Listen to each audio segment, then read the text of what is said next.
ng maliit kasi. Pero yung kunting ano, lakad eh, pagod ka kagad, wag. Kasi tatanda ka pa, lalo kang mapapagod.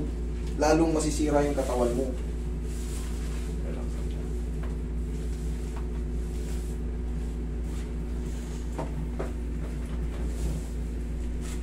Break time na rin naman eh. Tayo ka. Mamaya, gaan ang likod mo yan. Huwag nyo nang palalain. Okay, kang batagin. Akala ko naman kasi, wala na. Bagay ng shoes mo. Yung pagka napagod, may pain, pero wala. Pag gano'n. Pero kung yung konting kilos, masakit na kagad. Habang tumatagal, yung konting, siyempre dumarami yung kilos, pasakit ng pasakit yan. Relax na.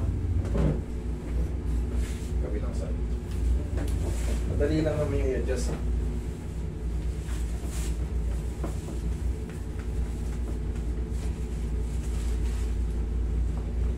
Yan. Tapa. Malutong pasakit. Yung mukha ko mismo sa bukas.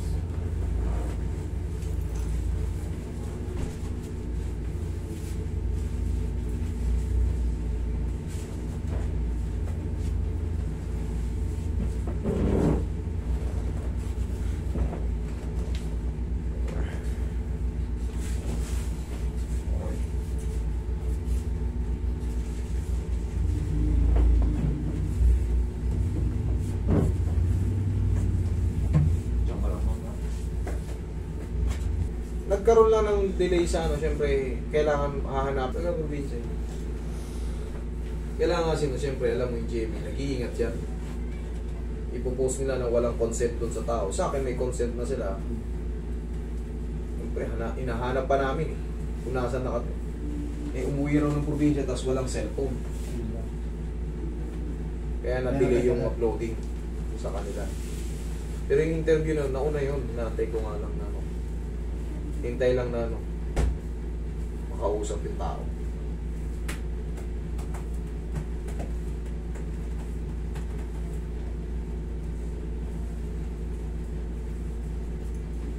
Pangarap yata yun, hindi ka pangarap eh. Tihaya.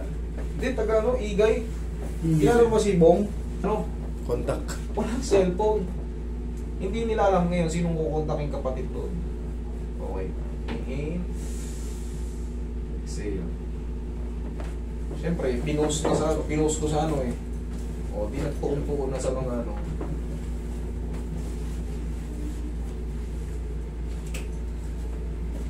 Ngayon, mag-aano yung pakaramdam mo yan. Sige, upo ka nga.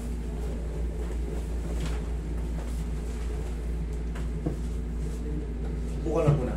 Meron pa tayo. Konti. Upo ka dito. Tapos, yung mga nakatak dyan, mamasage.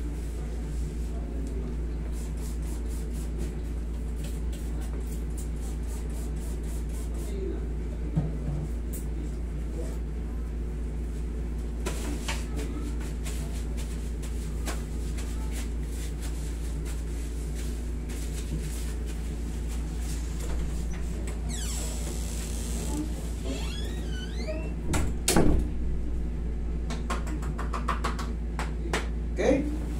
Check mo yun kung gaano ka gaan o kung gaano kasakit. Okay naman? Ha?